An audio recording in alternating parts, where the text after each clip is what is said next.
VK. Sanoj കൂടെ നമുക്കൊപ്പം. Sanoj, Rahul ഈശ്വറിനെ police ചോദ്യം ചെയ്തുകൊണ്ടിരിക്കുന്ന സമയമാണ്. പക്ഷേ എവിടെയാണ് രാഹുൽ മാങ്കൂട്ടത്തിൽ എന്ന് ചോദിച്ചാൽ കേരള പോലീസിന് ഒരു തുമ്പുമില്ലാത്ത സാഹചര്യമാണ്.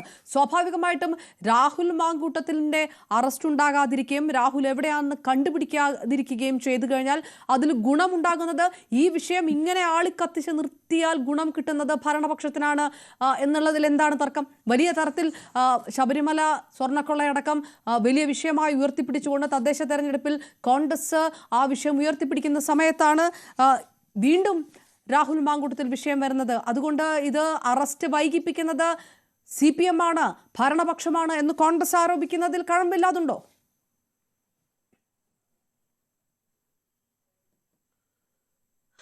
അപർണ, ഇതൊക്കെ ഒരു രാഷ്ട്രീയ പ്രേരിതമായിട്ടുള്ള ആരോപണം മാത്രമാണ്.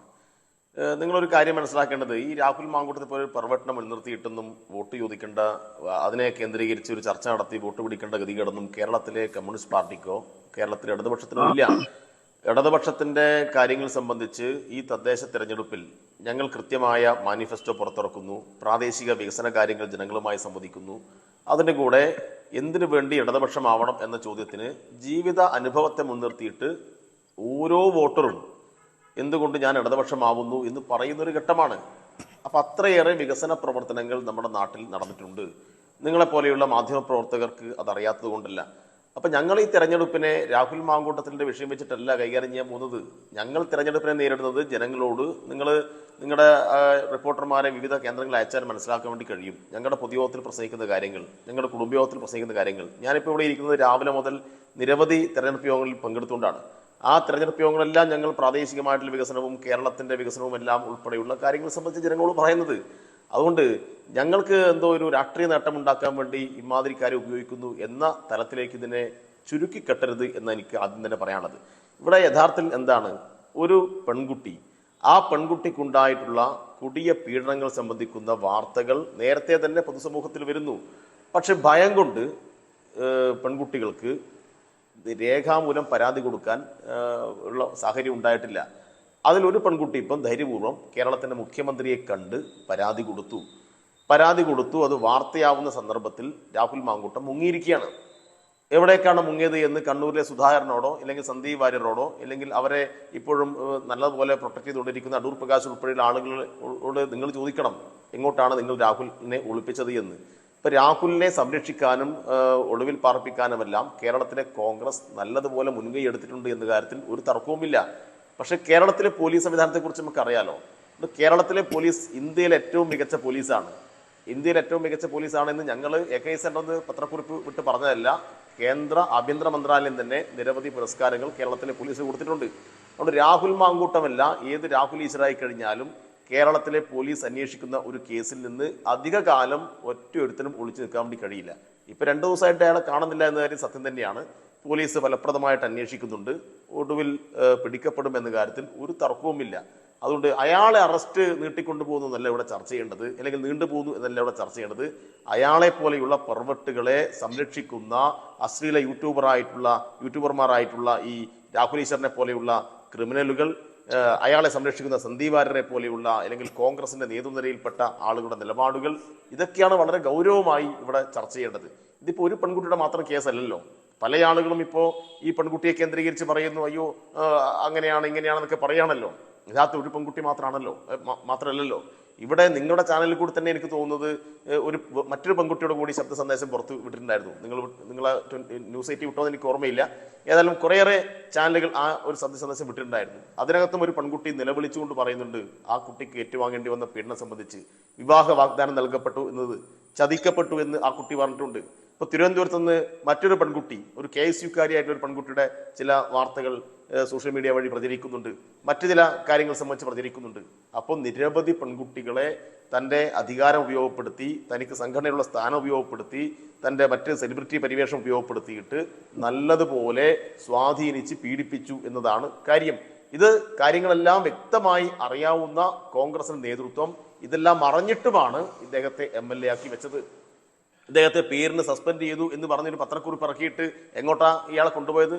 നേരെ പാലക്കാട് കൊണ്ടുപോകുന്നു. പാലക്കാട് കോൺഗ്രസ് നേതൃത്വം ഒന്നടങ്കം ഇയാൾക്ക് സിന്ദാബാദ് വിളിക്കുന്നു, ഷാൽ അണിയിക്കുന്നു, MLA ഓഫീസിന് കാവലിരിക്കുന്നു, പോകുന്നിടത്തെല്ലാം ആൾക്കൂട്ടത്തെ ഉണ്ടാക്കിയിട്ട് ജയ് വിളിപ്പിക്കുന്നു. അല്ലേ? അല്ല സനോജ്, ഇതെല്ലാം ചെയ്ത കോൺഗ്രസിനെ സംബന്ധിച്ചിടത്തോളം കോൺഗ്രസിന് സൈബർ ഇടത്തിൽ പ്രതിപക്ഷ നേതാവ് തൊട്ട് രമേശ് ചെന്നിത്തല തൊട്ട് കോൺഗ്രസിന്റെ വനിതാ നേതാക്കന്മാർ തൊട്ട് പുലഭ്യം നേരിടുകയാണ്. നേരിടുന്നത് ഈ കോൺഗ്രസിന്റെ അതേ പേരുള്ള സൈബർ അണികളാണ്. അത് കോൺഗ്രസിനെ സംബന്ധിച്ചിടത്തോളം ഞങ്ങൾക്കിനി എന്ത് ചെയ്യാൻ കഴിയും? 3 തവണ നടപടിയെടുത്തു, ഇനി നിയമമാണ് നടപ്പിലാകേണ്ടത് എന്ന് പറയുന്നിടത്ത് ഒരു കേരളത്തിലെ എന്താണ് നടപ്പാവാത്തത്? ഇവിടെ എന്താണ് നടപ്പാവാത്തത്? ഒരു പരാതി കിട്ടുന്നു, പ്രതി മുങ്ങുന്നു. 2 മാസമായ മുങ്ങിയിട്ട്, 2 ദിവസമല്ലേ ആയുള്ളൂ. ഇനി പ്രതിയെ പിടിക്കാൻ കഴിയില്ല എന്ന് കേരളത്തിലെ പോലീസ് പ്രഖ്യാപിച്ചിട്ടുണ്ടോ? നിങ്ങൾ എന്താണ് ഈ പറയുന്നത്? പ്രതി ഉന്നതനാണ്, ഭരണപക്ഷത്തിന്റെ പ്രതിപക്ഷത്തിൽ ഒരു MLA ആണ്.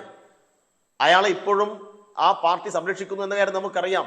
ആ പാർട്ടി എന്ന് പറഞ്ഞാൽ ആ പാർട്ടിക്ക് മറ്റ് പല സംസ്ഥാനത്തും ഭരണമുള്ള പാർട്ടിയാണ്.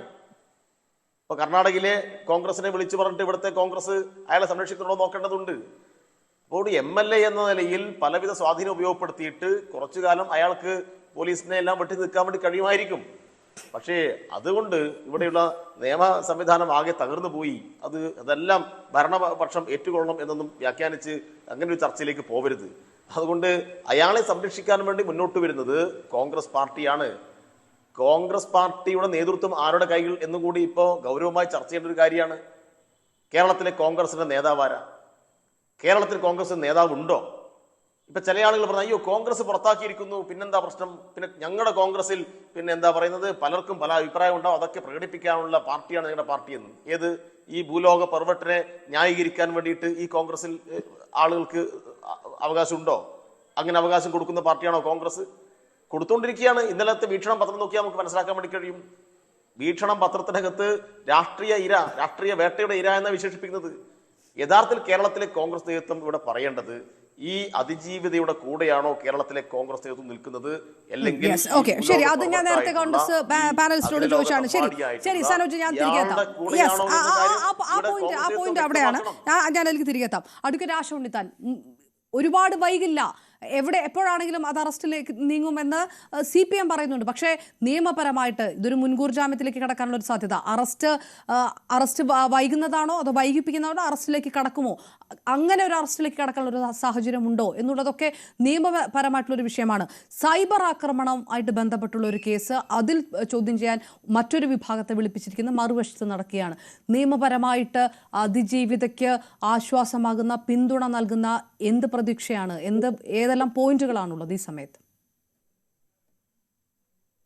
ആക്ച്വലി ഈ ഒരു കേസ് കുറച്ച് വൈകിപ്പോയെങ്കിലും കൃത്യമായി തന്നെ ട്രാക്കിലേക്ക് വന്നിട്ടുണ്ട് എന്നാണ് നമ്മൾ മനസ്സിലാക്കേണ്ടത്. കാരണം എന്താ വെച്ചാല് എപ്പോഴും വൈകി വരുന്ന നീതിയല്ല എന്ന് നമ്മൾ പറയും. എന്നിരുന്നാലും വേണ്ടുന്ന സെക്ഷൻസ് ഒക്കെ ഇട്ടിട്ടുണ്ട്. ബലാത്സംഗ കേസിന്റെ സെക്ഷൻ ഇട്ടിട്ടുണ്ട്. നിരന്തരം പീഡിപ്പിക്കുന്ന, അതുപോലെ തന്നെ ഉന്നത ഒരു പൊസിഷനിൽ ഇരുന്നുകൊണ്ട് പീഡിപ്പിക്കുന്നത്, അധികാരം ഉപയോഗിച്ചുകൊണ്ട് പീഡിപ്പിക്കുന്നത്, തുടർച്ചയായിട്ട് കണ്ടിന്യൂസ് ആയിട്ടുള്ള ഹറാസ്മെന്റ് ഉണ്ടാവുന്നത്, പിന്നെ MTP ആക്ട് പ്രകാരമുള്ളത്,